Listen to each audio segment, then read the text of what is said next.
come to my class here in Orlando. My name is Austin Coyce. This is Lacey. She brought me here. This is our class from the all levels on August 5th. What we talked about is extending patterns, making a pattern essentially longer than the basic 6 counts. I'm going to keep off right? So what we talked about is ways to extend and times to extend and how to think about a pattern in order to extend it. We took our pattern, broke it down into blocks like Legos. Every 2 counts is a block. You can always separate those blocks at any point after those 2 beats are up. Right? So I can start on 1 and extend. I can start after 2 on 3 and extend. I could technically start after 4 on 5 and extend, and so on. Right? Always think of that in 2 count increments. Really helps out for the dance. Helps out for your forward timing. Right? First thing we did was we took our basic left side pass, or sugar push, or whatever basic pattern you want to do, and we extended it just on 1. All that means for the leaders and followers is that you continue motion straight. Followers are trying to follow through. Leaders, we just go, right? We just make sure we keep her moving, and then finish the pattern off as if it was normal. Again, like 1, 2, 3, 4. Now my basic finishes off 3, 4, 5, and 6. Yeah, that's kind of how we think of that.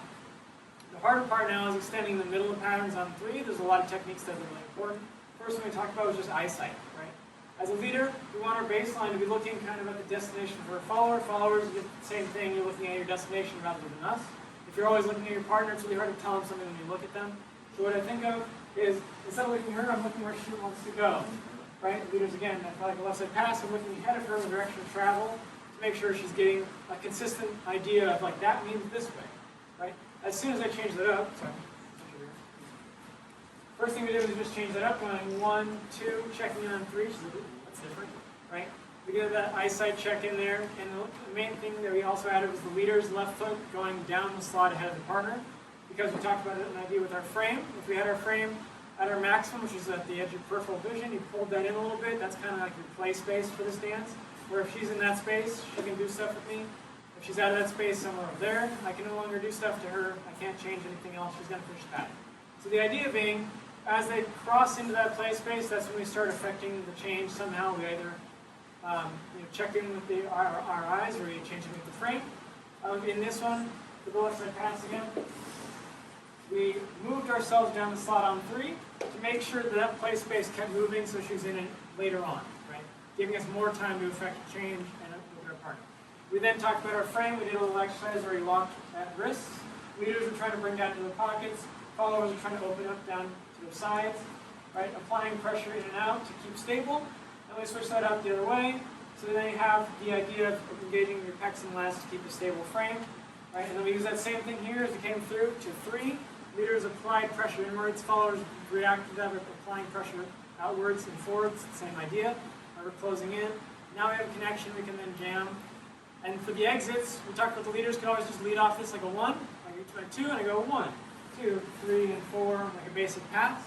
Or the more fun option was bringing a second hand into the mix, right? I'm going 1, 2, and checking, hey, 3, 2, 2, 2. I can change up shapes and do more fun things by just bringing a second hand into the mix and doing something else. Yeah? For followers, you can back lead into this the same way leaders lead into this, right? Checking with the eyes as you get in from 2 to 3, stepping a little shorter to make sure you're in play space, locking up that frame and expanding outwards, right? Giving a lot of signals. If we don't listen to you, what happens is you just finish off with the pass. When you finish off with the basic, you're going to do anyway.